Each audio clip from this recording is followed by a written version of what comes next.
sama oleh sekonden Rusia yaitu Tiongkok dalam perang di Taiwan adalah diawali bukan dengan langkah militer. Namun apa langkahnya? Drill pasukan sudah dilakukan, namun mobilisasi massa seperti yang dilakukan oleh Rusia 6 bulan sebelum penyerangan dengan meletakkan tentara di perbatasan Belarusia dan Rusia Barat belum dilakukan oleh Tiongkok. Dari satelit Kementerian Pertahanan Amerika yang sengaja dipublikasikan, memperlihatkan tidak ada gelar pasukan Tiongkok secara masif mendekati Taiwan. Jadi pertanyaannya, jadi perang nggak nih? Sebelum kita melanjutkan informasinya, kita membahas sebentar tentang video narasi cara cerdas bernegara. Bersama nih Bosman menginfokan bahwa video Bosman di YouTube baru di view 248 juta. Kalau satu orang melihat 20 kali video, maka informasi tadi baru masuk ke sekitar 12 jutaan manusia Indonesia. Katakan hanya 50% yang menerima konsep tersebut, alias baru 6 juta manusia Indonesia yang menerima konsep 1 MMT, yaitu deposito tanpa bunga, printing money berbasis natural resources dan project, de-dolarisasi, lepas dolar, ganti emas sebagai alat transaksi dan alat tukar.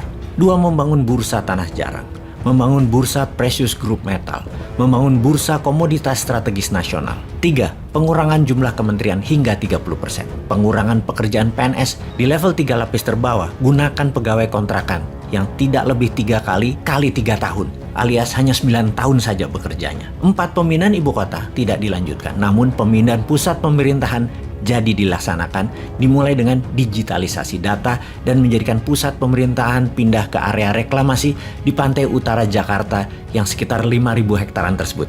Indonesia akan menjadi the first digital capital in the world. IKN tetap dibangun, namun jadi kawasan ekonomi khusus bebas pajak 25 tahun untuk high technology, pendidikan, kesehatan, serta pusat ekonomi manufaktur dan heavy industry termasuk perkapalan. 5.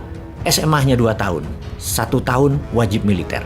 Jumlah tentara dikurangi 30%, jumlah polisi dikurangi 30%, menjadi tentara dan polisi bergaji besar dan sangat modern serta profesional. Sisi perjuangan rakyat semesta adalah dengan kekuatan wajib militer yang akan menjadikan angkatan kelima dalam bela negara setelah TNI dan Polri. 6 dan lain selanjutnya. Target sampai tahun 2027, 2 miliar viewer atau pencapaian informasi lebih ke 100 juta manusia Indonesia. Jadi kita titip kepada Oppo, titip pesan, pastikan Indonesia masih utuh di tahun 2027. Karena kayaknya perpanjangan jabat 3 periode adalah opsi terkuat ketimbang Pilpres di 2024. Demikian, salam dari New Mind Army. Oh iya, sebagai catatan tambahan, YouTube dan IG Bosman kena shadow ban sehingga penambahan member, subscriber, atau follower terhalang. Bahkan nonton video di YouTube tidak jalan di rekomendasi. Menonton YouTube harus masuk ke channel Bosman. Demikian juga di IG, harus masuk ke halaman IG karena informasi tidak jalan dan tidak bisa di-follow. Demikianlah akun sosmed kalau dipantau oleh lembaga anti kebenaran.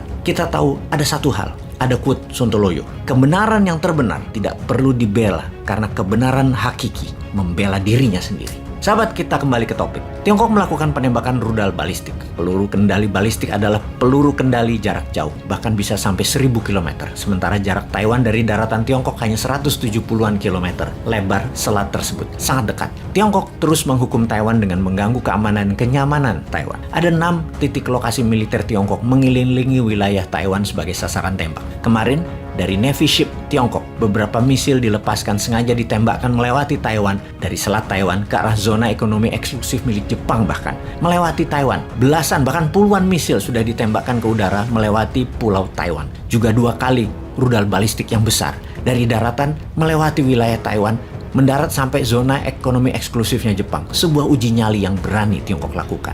Langkah pertama dilakukan Tiongkok menghukum Taiwan adalah memiliterkan Taiwan Strait atau menjadikan selat Taiwan zona militer, zona perang. Ada 13 kapal perang laut dan 68 pesawat jet tempur serta 10 bomber latihan sepanjang selat Taiwan. Kemudian ada 6 titik di keliling Taiwan yang ditembaki misil dan rudal balistik selama sudah seminggu ini. Misil ditembakkan berkali-kali dari daratan Tiongkok. Jepang murka pada Tiongkok karena rudalnya setidaknya ada 5 masuk wilayah Jepang kemarin. Tsai Ing-wen, Presiden Taiwan, beda pendekatan dengan Zelensky di sisi lain yang mencari NATO atau Amerika. Tsai, Presiden Taiwan, lebih membangkitkan semangat dalam negeri Taiwan dengan mengatakan inilah masa yang ditunggu oleh kita, mendemokrasikan Tiongkok, melepas Tiongkok dari jajahan komunis. Sebuah perjuangan 100 tahun sejak tahun 1927 yang dilakukan oleh bapak bangsa Taiwan Chiang Kai-shek yang lama memperjuangkannya. Semangat Taiwan adalah semangat penaklukan, semangat perang menyerang. Namun, adakah senjatanya? Taiwan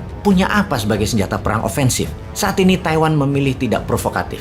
Taiwan memilih langkah rasional. Tidak ada gelaran militer, namun rakyat sudah latihan menyelamatkan diri, termasuk memindahkan banyak aset bisnis mulai minggu ini ke Singapura. Waduh. Kalau sudah bicara Singapura, ini yang New Mind iri banget dengan pemimpin dan cara bernegaranya Singapura. Kita sudah terinform di channel Bosman sejak tahun lalu bahwa ada seribuan konglomerat Tiongkok atau bilioner atau milioner KW2, KW3 yang pindahkan asetnya ke Singapura. Membuat kalau Anda orang kaya di Singapura mau beli Rolls Royce harus inden 2 tahun baru dapat jatah di Singapura. Karena orang kaya baru pindah hampir 1.000 keluarga. Sama juga dengan Turki yang sudah memindahkan seratusan pengusaha kaya Rusia konco Putin. Dan sekarang Taiwan memindahkan bisnisnya juga ke Singapura. Feng, Facebook, Amazon, Netflix, Google Taiwan sudah ke Singapura. Juga pengusaha Taiwan lainnya sudah main 2 bahkan 3 kaki selain di Taiwan.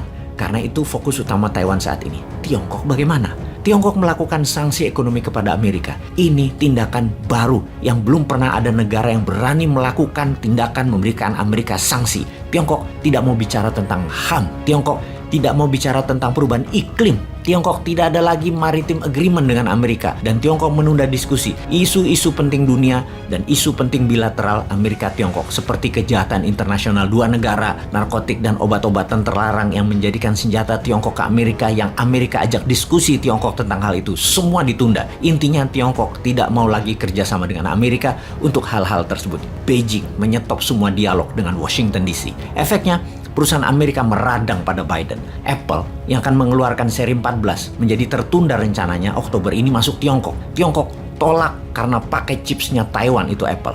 Padahal Tiongkok pasar terbesar dari Apple. Ketegangan makin meningkat di Taiwan, Tiongkok dan Amerika. Dan kalau Indonesia sadar, peluang kita banyak banget Indonesia itu. Duh, bagaimana yang ngingetin yang di atas itu? Jangan kampanye terus, woi.